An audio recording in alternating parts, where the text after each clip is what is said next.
What's going on, YouTube? This is Jimophanis and Sophie, and today we want to talk to you guys about Star Wars Battlefront. Now, it's really funny thing with video games to think that in a bizarro universe, some fans would eventually turn on Destiny simultaneously loving an EA product. Well, that's exactly what is happening today with this latest news from Star Wars Battlefront directly, and I wanted to talk to you guys a little bit about it because I think it's really, really cool. So just today, on the official Star Wars Battlefront page, I'll put a link in the description below. If you don't take my word for it, you can read all about it, where they lay out what is going to be coming in the future. Now, this is really, really cool because up until now, we haven't really heard a lot. You know, the game launched. A lot of people were critical of it. They felt there wasn't a lot of content in terms of maps. They released the Battle of Jakku, which I loved, the Turning Point game mode, which I love. By far, it is my absolute favorite game mode on Star Wars Battlefront. But they said they're going to give away a bunch of stuff, and they actually laid it out month by month, which is actually really, really cool. So, they're going to be including a Tatooine survival map. They're going to be including new Hoth-themed outfits for both Luke and Han Solo. They're going to be giving the ability to create private matches. They're going to introduce community challenges and daily challenges for people to compete in. I'm assuming that by completing the challenge, you'll get more gold or experience or whatever, which, according to them, will help you unlock credits even faster. So there's your money aspect. And, of course, we're including some overall balancing tweaks to both weapons and multiplayer modes. And, by the way, that doesn't cost anything. So if you did not already like what the core game was and you felt you were being cheated, you're getting a bunch of new stuff. Now, people will argue and say, you know what? Private matches should have been included at launch, and this should have been included at launch, and that should have been included at launch. But I'll tell you what, they're being very transparent. Of course this has to do with Destiny, right? There's no reason for them to talk about this stuff now. The game launched a long time ago. It's selling like insane amounts of copies. It's still among the top 5 digital downloads across pretty much every platform, console platform. PC, unfortunately, just seemed to kind of tank out, which is unfortunate. But there's a lot of stuff to do in this game, in my opinion, on launch. Now there's even more, and it doesn't cost a penny. So if you bought the game, hold on to it, wait a couple weeks, and you'll get some new stuff. They've also finally detailed what will be happening in multiplayer, or I'm sorry, with the season pass. Actually, is there a little bit more here first? Let me see. In February, we continue at Hoth. Another exciting multiplayer map on Endor in March, and free content will continue. Yeah, so they're laying everything out. So through March, you're going to get free stuff. Okay, thanks. Season pass. March 2016, that's when everything will start picking up for Season Pass. So all the freebies will stop, and at that point, you'll have to fork out your own money if you want to get the Season Pass, which I think is $40, maybe? I don't know.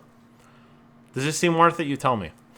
Star Wars Battlefront Outer Rim. Fight amongst the factories of Sullust and battle within Jabba the Hutt's palace on Tatooine. Star Wars Battlefront Bespin. Oh, by the way, Outer Rim comes out March 2016. Star Wars Battlefront Bespin, scheduled summer 2016. It's Hunter be hunted in this action-packed experience set in the Cloud City of Bespin. Star Wars Battlefront Death Star, fall 2016. That's No Moon. One of the most iconic locations in the Star Wars universe makes its debut in Star Wars Battlefront. And Star Wars Battle Pack Expansion 4 TBA, early 2017. We'll have more details about this in the future. I'm suspecting that's going to have something to do with the movie, but I could be wrong. So, is that worth the Season Pass?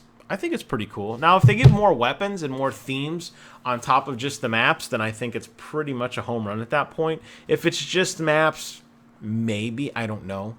But I think it's really cool that they're being open and honest. And I totally think this has to do with the backlash that Bungie's been receiving, and maybe well-deserved, I don't know. I was talking with my friend Brent about this, about the role of a community manager and how these games have community managers. And say what you will, but the Destiny camp has been very quiet on what's been going on. I mean, you got Bravo doing his betas for Bravo Community Log and monthly live stream, which I just soak up. And now you have Star Wars Battlefront with no community manager, just basically spilling out all the beans on all the details of all the great things that are coming to, in my opinion, an already great game. So tons of Star Wars news. It's a very exciting time. I suspect a lot of people who own the game, who haven't really played it too long, will probably start getting back into it again with all this new content comes out. I know a lot of people critique it and say it was a half-assed attempt at the beginning, and there wasn't really a lot of content to focus on, and as a result, people were very frustrated. I was not in that camp at all. I thought it was great and it was a lot of fun. I think it hit all the notes it needed to hit. I don't think you look at this game in the same vein as you do like a game like Destiny or other games where you really invest a lot of time to build up your character. This is simply one of those games you jump in, you play a couple matches with your buddies, and then you move on to something else. And I think that's perfectly okay for a game. Every game does not have to be like The Witcher 3 or Grand Theft Auto 5 where you sink 50, 60 hours into an experience over the course of 2 or 3 days. This can be a casual game, put on your shelf, pull it down. So, I mean, I'm going to be playing this game for the next 2 months. It definitely intrigues me on the season pass now that I know it's coming. I think playing on the Death Star in any capacity is probably going to be freaking insane, especially if they do any kind of like star fight air battles around the Death Star. I don't know if they will or not. Of course, I'm visualizing the infamous trench scene from the episode 4 A New Hope.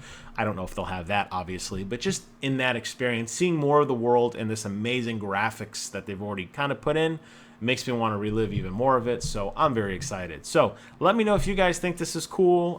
Star Wars, good on you. EA, good on you. I can't believe I'm saying that, but keep up the great work, because as far as I'm concerned, as a fan, you guys are doing an amazing job. I can't speak for everyone else, the too little too late, this game sucks, whatever.